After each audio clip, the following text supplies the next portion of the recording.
I'm certain if you were aware, but President Biden recently declared the liberation of American basketball player Brittany Griner from a Russian jail where she was imprisoned on drug charges. However, the cost of her release was significant. We exchanged the infamous Russian illegal arms dealer, Viktor Bout, for Griner. Bout, also known as the Merchant of Death, was found guilty of selling arms to terrorist groups and rogue nations, as well as supplying weapons intended to harm Americans.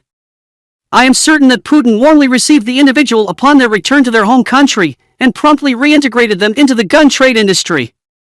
It is quite ironic that a president who has recently expressed disapproval of law-abiding citizens possessing firearms and claims to be against private gun ownership would release a dangerous and brutal gun dealer from imprisonment. In contrast, American citizen and former U.S. Marine Paul Whelan remains detained in a Russian prison.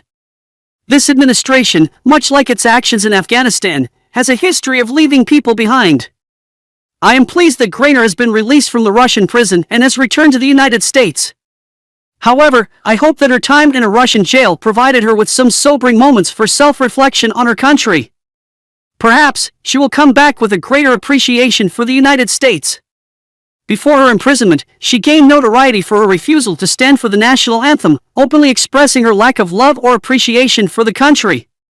Despite this, she was willing to profit from the capitalist world of professional sports. Will her 10 months in a Russian prison make her more tolerant of the country she believes is so corrupt? I certainly hope so. There is a legitimate concern that exchanging a basketball player, who was incarcerated for illegal drug possession, for a malicious gun dealer, may encourage other hostile nations to imprison more people for similar reasons.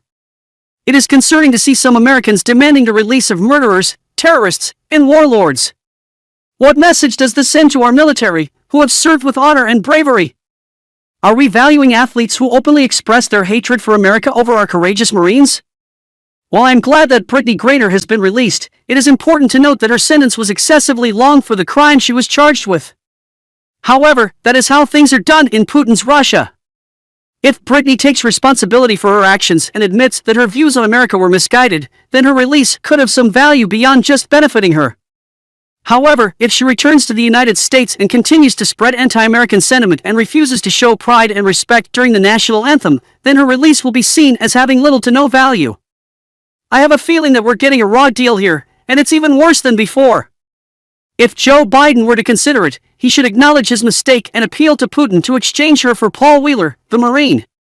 Congresswoman Mary Miller, who sits on the Agricultural and Education Committees, represents Illinois' 15th District in the House of Representatives. With the Republicans taking control of the House in January, they plan to investigate the Biden family's substantial business transactions in China, Russia, and Ukraine. Mary Miller. As you know, some information that big tech oligarchs and fake journalists attempted to conceal from the American public has recently come to light. We're delighted to have you here today. Thank you for having me. My family and I are farmers in central Illinois. We cultivate grains and livestock, and I often joke that we raise corn, cattle, and kids. It's incredible that you have 20 grandchildren. We're eagerly anticipating the arrival of our 20th. When I first met you, I couldn't believe you had any grandchildren, let alone 20. That's truly remarkable. Yes, you're right. I'm not from Chicago or Cook County, which is known to be a bit chaotic. However, there are many hardworking and productive people throughout Illinois. I ran for Congress for the first time in 2020, and thankfully, I was elected. Many people would say they want no part in politics, but for me, it's driven by love for my God, my Savior, our country, and my children and grandchildren. I want them to have a brighter future. I appreciate your support, and I understand that many people are hesitant to enter the political arena due to the intense pressure and harsh criticism. It's a challenging environment, but I'm determined to make a positive impact. My family and my children's future are the driving force behind my decision to pursue a political career. Congresswoman, it's clear that you have a unique perspective as a member of the Agricultural Committee. However, I don't think many Americans fully appreciate the critical role that farmers play in our society. They not only provide us with food, but they also ensure our freedom. If we have to rely on other countries for our food supply, we become dependent on them and, in turn, compromise our freedom. It's essential to raise awareness about the importance of agriculture. When I was deciding to run for office, I was encouraged by Bill Montgomery, who played a significant role in getting Turning Point started with Charlie Kirk. When I expressed my reservations about running for office to Bill Montgomery, he reminded me that I represent two essential foundations of our society, the family and agriculture. These two pillars form the backbone of our culture and economy. Safety in our communities and having enough food to eat are fundamental to our happiness as Americans. Unfortunately, the family farm is facing numerous challenges today. It's critical to communicate the importance of agriculture to people in urban areas. I was disturbed to learn that 60% of children in New York City did not know that milk comes from cows. This lack of knowledge is an education problem that must be addressed. As a member of the Education and Labor Committee, I hold a teaching certificate and have experience working in public schools. Before COVID, I organized pod groups and home-educated my children, giving me insight into various curricula across public, private, and homeschooling options. We have a lot of room for improvement in education. The news of Republicans gaining the majority in Congress when it returns in January is very promising. I'm confident that Kevin McCarthy will become the Speaker.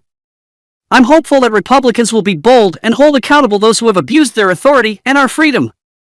Some of my colleagues in Congress are committed to this, and they take inspiration from President Trump, who fought on the offense for the American people.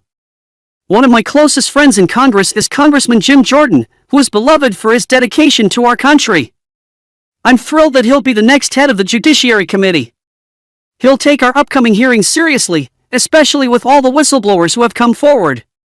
We need to investigate everything, from the Biden family and Hunter Biden to the CDC, what happened in Afghanistan, and the situation at our border. There's so much work to be done, and we're just getting started. We'll discuss more of this week's events, including the situation with Twitter, after a quick break. Don't go anywhere! Up next, Linda Steen's award-winning peanut butter fudge and an interview with John Schneider from the Dukes of Hazzard. It's clear that Jack Dorsey, among others, has lied to Congress and should be held accountable for their actions. Congress will investigate the extensive business dealings with China, Russia, and Ukraine. It's essential that the truth comes out, and these individuals are held responsible for their wrongdoings. Everyone in the audience can understand that if they were stealing or lying, they wouldn't get away with it. Why should elected officials or billionaires be any different? Unfortunately, we seem to have two systems of government, as seen over the past few years. President Biden has weaponized the DOJ and FBI, targeting regular Americans while giving individuals like Dorsey a pass. This situation is unacceptable, and we need to ensure that everyone is held accountable, regardless of their position or wealth. It's worrying that the media may dismiss the Biden family's criminal enterprise as a non-issue. However, it's crucial to provide voters with accurate information, whether it's about COVID or the Biden family's activities. It's not just a matter of free trade, but tampering with an election. I believe that if the American people had heard about the big guy and his business deals, it would have changed the results of the 2020 election. Reporters with integrity would have demanded accountability for the big guy and his son's business deals, such as the Air Force Two trip to China. These are serious issues, and we need people like Jim Jordan and others to pursue investigations. It's encouraging to know that 14 whistleblowers have already come forward.